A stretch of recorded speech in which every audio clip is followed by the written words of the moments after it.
Hey guys, what is up? My name is Justin, and welcome back to the BinkSports YouTube channel. What I have for you tonight is a new segment I'm going to call Friday Night Fantasy. My goal for this series is to bring you guys a video every Friday night, talking about the previous night's matchup on Thursday, and then going into a little breakdown of the key matchups on Sunday and Monday, telling you what players I'm looking at playing, avoiding, stuff like that. So I'm going to hop right into it, talking about the Thursday night game last night, Pittsburgh versus Patriots.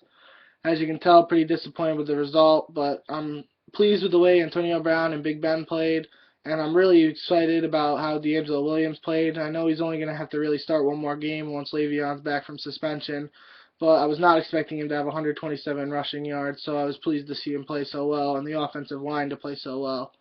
But for the Patriots, obviously Gronk killed it, and of course I was playing against him, so I was pretty unlucky in that. But he was on fire. Brady was very consistent. He only had a few incompletions, and Edelman had a lot of catches, so for PPR that was good for him too. Going into the Sunday night games now, or just the Sunday games in general, Green Bay versus Chicago. Rodgers, Lacey, and Cobb are all must-plays. This is a good matchup for all of them. And for the Bears, the only guy I'm sticking with really is Forte. Alshon, Eddie Royal, and Marquise Wilson, the main receivers for the Bears, are all questionable going into that game. So that brings down their value as well as Jay Cutler's value, but also brings up Matt Forte's. So I'm really excited to see what Forte can do this week, even though I'm playing against him too, but that's okay. Expecting a big game out of him, though. Now we got Kansas City and Houston. I think Macklin's going to have a good debut over there in Kansas City. Jamal Charles is going to do his thing. Kelsey's probably good for a red zone touchdown from Alex Smith. But for Houston, I'm looking at DeAndre Hopkins, seeing if he has any chemistry with new quarterback Brian Hoyer, and seeing how that's going to look as a season outlook, kind of. And since there's no Arian Foster, I'm going to be looking at Alfred Blue to see how he does start in the season as their starting running back. Next, we have Cleveland and the Jets, basically staying away from all players there. Best player for the Browns is Isaiah Crowell, in my opinion, right now. And the Jets have a really good run defense, so that's not a good matchup for him. And for the Jets, their best offensive weapons, besides Ivory, is Eric Decker and Brandon Marshall. And the Browns have a good secondary, so I'm not liking the matchups for either of those games. I'm staying away from everybody there. Now, Indianapolis and Buffalo, a lot of people saying it's a bad matchup for Luck. I think it's okay. I think he can still put up at least 15 to 20 points. Probably, 250, 2 touchdowns, maybe a pick in there, but something along those lines. Just a pretty simple, nothing crazy, but a decent line from him. So if you have a better option, I don't know if you will because you drafted Luck probably in the second round or maybe even the first round. You probably don't have another quarterback as good as him, so probably just start him anyway. And then for Buffalo, the question mark is LaShawn McCoy. If he plays, how well is he going to play? If he's not 100%, I'm not expecting that much out of him, especially against the Colts. The Colts defense might not be that good, but their front seven is decent at most. So, probably a tough matchup for LaShawn McCoy. Not the worst matchup, but not the best either.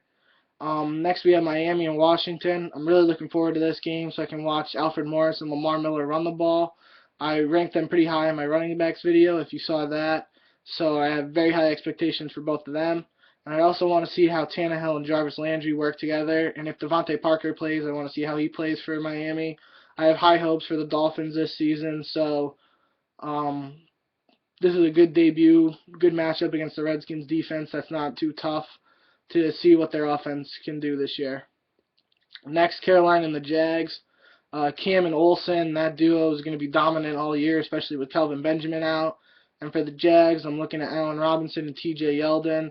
The Jacksonville fans are looking for a big year out of them. The experts are saying Allen Robinson has the potential to be a top 20 wide receiver. And now with the injury to Julius Thomas, Blake Bortles thinks he's going to be looking at Allen Robinson even more now in the red zone.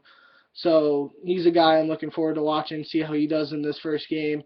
As well as TJ Yeldon, they announced he's a starting running back, so I want to see how he runs against that tough Carolina front seven that has Luke Kuechel now. So looking forward to that. Seattle versus the Rams. Obviously, besides Marshawn, I'm looking forward to seeing how the Seattle D goes against the St. Louis offense. They really don't have a starting running back right now. If Trey Mason doesn't play, Todd Gurley's already out, so that means they got to start Benny Cunningham. Good matchup for the Seattle D. and I'm really looking forward to seeing what St. Louis can do. They shocked Seattle at home last year.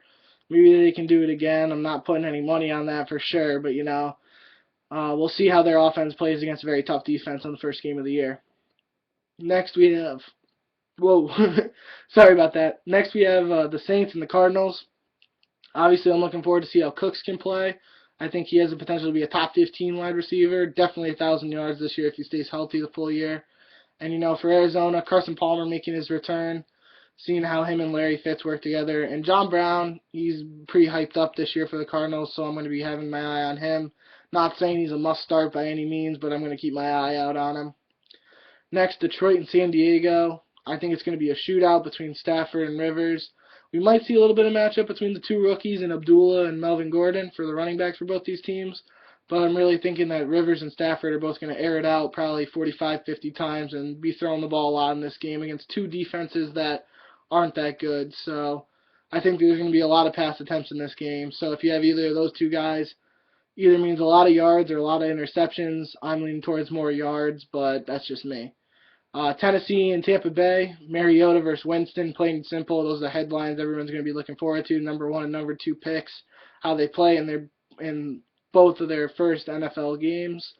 I think that's going to be a fun game to watch, regardless of the score. Just seeing both of them play against each other again will be fun to watch, in my opinion. Cincinnati and Oakland, I have Jeremy Hill on spotlight for Cincinnati. Big year last year. Wasn't a complete year, though, so let's see if he can handle a full year's workload over there. And then for Oakland, I'm looking to Amari Cooper, seeing what he can do. The Cincinnati secondary is kind of strong. It's not that good, not that bad, though. It's middle of the pack, I would say. So I'm going to see how Amari Cooper fares against them. And Derek Carr and Latavius Murray, those are two guys I'm not starting by any means in any league. I wouldn't trust starting either of them yet, but I'm going to have my eye on them to see how they play. Finally, we have the Ravens and the Broncos. I have question marks on Forsett and C.J. Anderson. Obviously, both of them, C.J. Anderson was a rookie and Forsett's a veteran, but both of them haven't had 2 back-to-back years for obvious reasons. But they both played well last year. Let's see if they can do it again. And I think Peyton's just going to torch the Ravens secondary, so that means upside for him, upside for Emmanuel Sanders, and upside for Demaryius Thomas. The Sunday night game is the Giants and the Cowboys, so I'm looking at the showdown between OBJ and Dez. And I want to see how the Cowboys handle their run game without DeMarco. See if they lean more on Joseph Randle or Darren McFadden. And then against the Giants defense, they have no JPP, no Beeson, and they don't have Victor Cruz either on offense. That's not defense. But without those two guys on the defense, I think Dallas is going to have a good game.